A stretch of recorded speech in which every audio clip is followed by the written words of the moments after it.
Kohalo, Yahweh, Ba'ashem, Yahushai, Ba'ashem, Yahushai, Ruach. Let the elders that rule well be counted worthy of double honor, especially they who labor in the word and doctrine. To the 12 tribes which are scattered abroad, greeting. What is going on? Self-driving cars.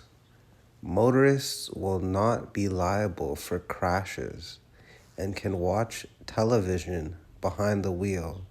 UK government says. Yes, this is UK news. And when I read this title, I thought this shit was satire. I thought this shit was like a joke. But then I went to a certain search engine and you just type in self-driving cars UK and you can cross-reference it. Pick your poison. All right? All roads lead to the chip. Oh, so insurance companies, rather than individuals, will be liable for claims if vehicles are involved in collisions, the Department for Transport said. However, the update to the code will make it clear that motorists must be ready to take back control of vehicles when needed. While the DFT also intends to allow drivers to watch TV programs and films on built-in screens while using self-driving cars, it will still be illegal to use a mobile phone. These measures are an interim measure by the government to support the early deployment of self-driving vehicles. There are currently no vehicles approved for self-driving on UK roads, but the first models could be given the green light later this year. It comes a year after the DFT announced it would allow hands-free driving in vehicles with lane-keeping technology on congested motorways. So we have a lot of red flags, man.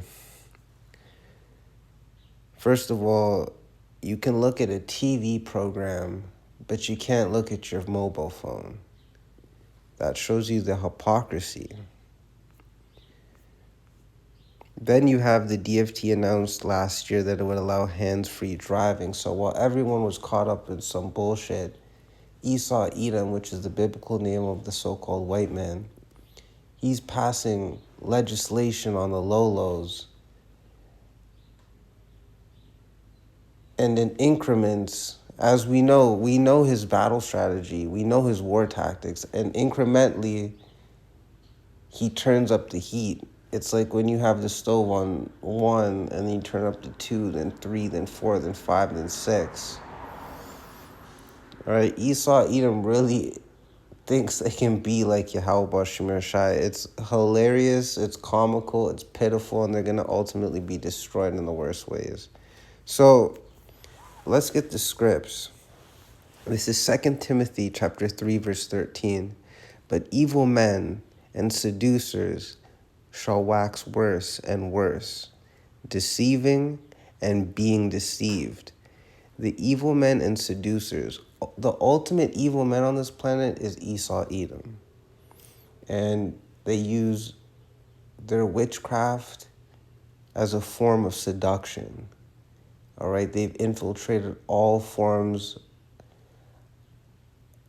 of information, meaning they've infiltrated you know what I mean? They control the news. That's why it lines up with Job chapter 9, verse 24. They've even weaponized water. They've weaponized oxygen. They really are, in every definition, evil men.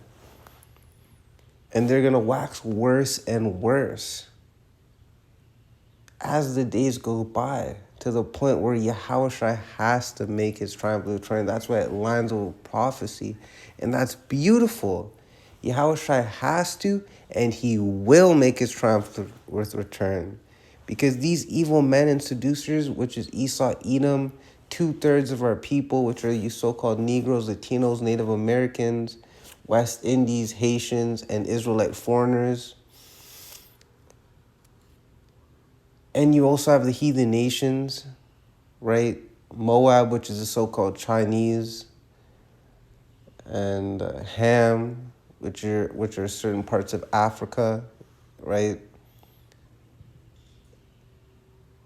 And so it says here, deceiving and being deceived.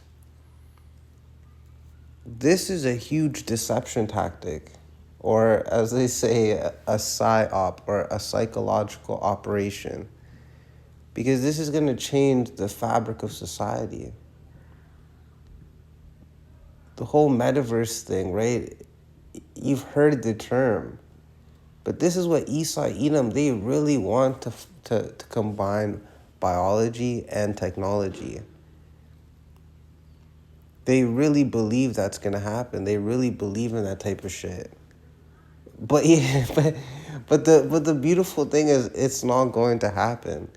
And the water Tiabush Mashai that he's given us, our ultimate and only mediator, Yahweh Shai HaMashiach, who with a single sacrifice purged the nation of Israel, starting with the elect. And Yahweh Shai has given us a residue as well that are going to stand against this. They're just going to have the spirit in them to just not be about this shit. Because, man, I've been in a Tesla. All right, I called a Lyft one time, which is like a Uber ride sharing or whatever, and it was a Tesla, right? And I'm thinking it's just an electric, like it's just an electrically charged car, because I'm not really interested in Tesla outside of like what Elon Musk is doing with his Skynet and shit like that and rockets. I'm not really concerned about his cars per se.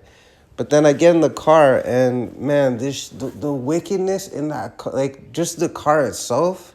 I mean, all cars are pretty much wicked, right? But right, I mean, just look at Dodge Ram. I mean, it's the Baphomet symbol.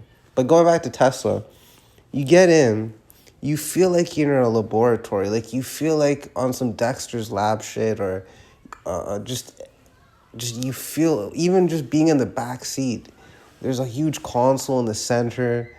It shows you camera angles from outside, from all like left, right, and then not only that, I was asking the driver questions about the car, and he was telling me that he could be at the front entrance of a mall, and he can click something on his phone, an app that costs like $10,000. Yeah, $10,000 for an app. But this is what the app allows you to do.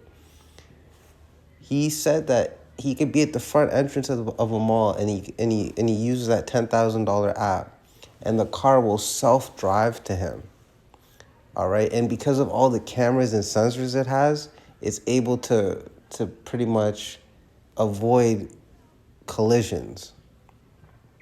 He also told me about the self-driving capabilities. The water tail Bush and Rashad, he didn't, do any of that shit, because I would have been like, yo, I gotta get the fuck out of here, man. Because that shit, man, was fucking straight. Like, god damn. I can't even describe it in words.